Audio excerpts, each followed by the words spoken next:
السلام علیکم ورحمۃ اللہ وبرکاتہ۔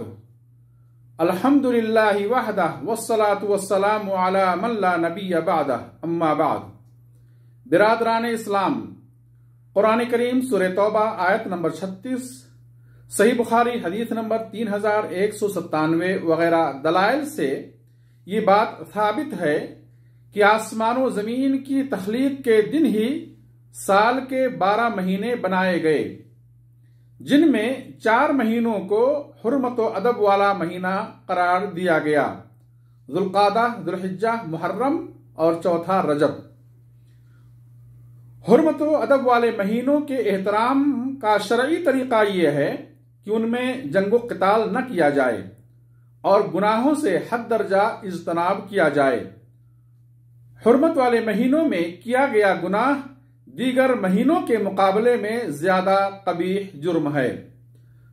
اسلام سے قبل زمان جاہلیت میں کسی حد تک ان مہینوں کے ادب و احترام کا تصور تھا، مگر ساتھ ہی کچھ گمراہیاں بھی پائی جاتی تھیں۔ ماہ رجب سے متعلق ایک گمراہی یہ تھی کہ وہ ماہ رجب میں ایک جانور بتوں کے نام پر قربان کرتے تھے۔ اسلام نے اسے باطل قرار دیا۔ نبی صلی اللہ علیہ وسلم نے فرمایا: لا فرع ولا عتیرہ، رواہ البخاری و مسلم، کہ نہ کوئی فرع ہے اور نہ کوئی عتیرہ ہے۔ فرع اونٹنی کا وہ پہلا جانور جسے بتوں کے نام پر ذبح کرتے تھے، اور عتیرہ وہ جانور ہے جسے وہ رجب کے مہینے میں ذبح کرتے تھے۔ آج بھی رجب کے مہینے میں بہت سارے مسلمان ایسے کام کرتے ہیں جن کا اسلام سے کوئی تعلق نہیں۔ مثلا کچھ لوگ ماہ رجب میں روزے کا اہتمام کرتے ہیں، حالانکہ رجب کے مہینے میں خصوصی روزہ سے متعلق جتنی روایات بیان کی جاتی ہیں وہ سب موضوع، من گھڑت اور ناقابل عمل ہیں۔ عمر فاروق رضی اللہ عنہ ماہ رجب میں روزہ رکھنے سے منع کرتے۔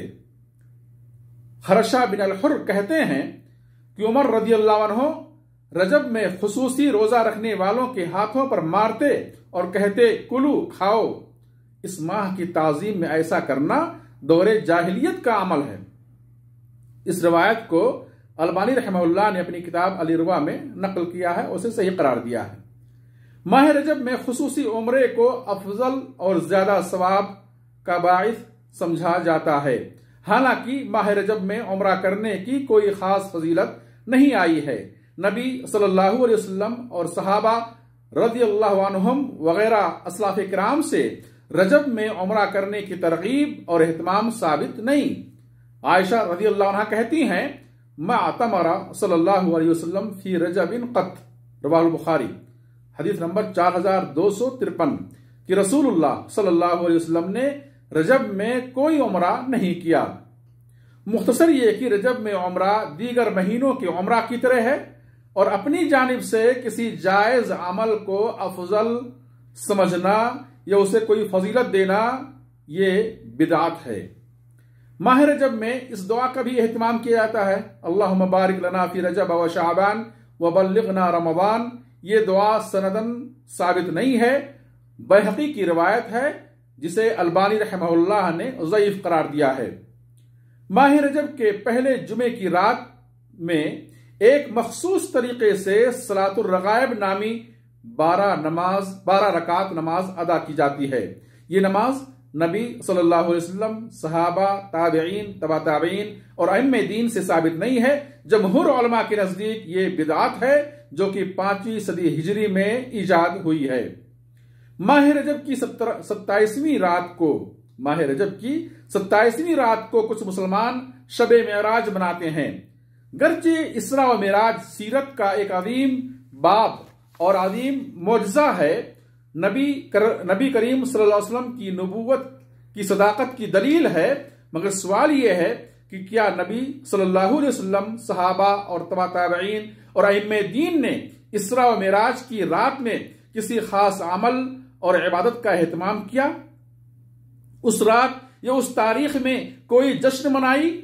جب ہم احادیث اور سیرت کی کتابوں کا مطالعہ کرتے ہیں تو اسراء و معراج کی مناسبت سے کسی خاص عمل کا ثبوت نہیں ملتا، اور یہ کون نہیں جانتا ہے کہ واقع اسراء و معراج سے واقع اسراء و معراج پر ہم سے کہیں زیادہ نبی صلی اللہ علیہ وسلم اور صحابہ کرام کو خوشی تھی۔ وہ ہم سے بڑھ کر نیکی اور تقوی کے کاموں میں پیش رہتے تھے اور وہی اصل اسلام کو سمجھنے والے تھے۔ مزید یہ کہ اسراء و معراج کی تاریخ بھی کتب سیرت میں محفوظ نہیں ہے۔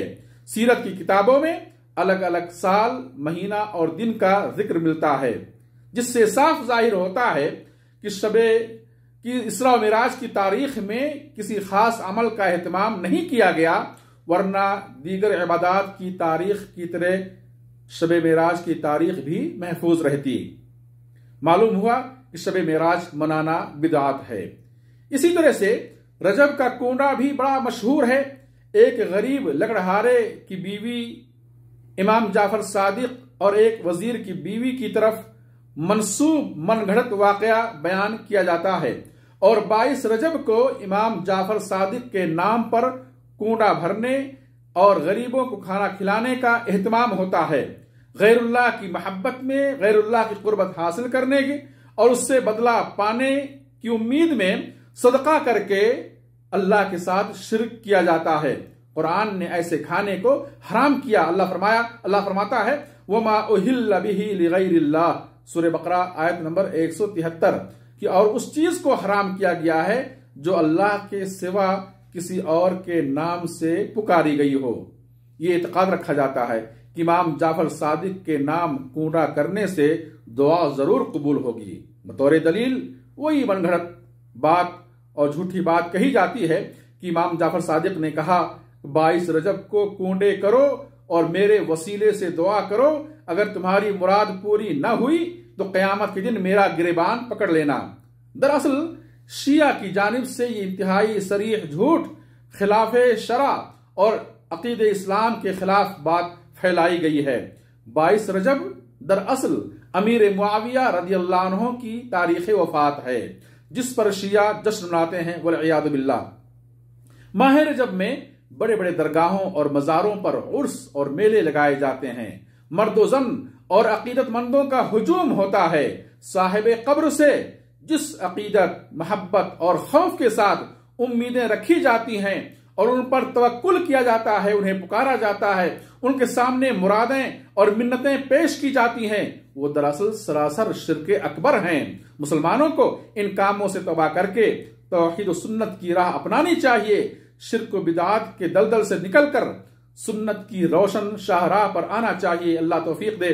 وآخر دعوانا الحمدللہ رب العالمین، والصلاة والسلام علی نبینا محمد، والسلام علیکم ورحمۃ اللہ وبرکاتہ۔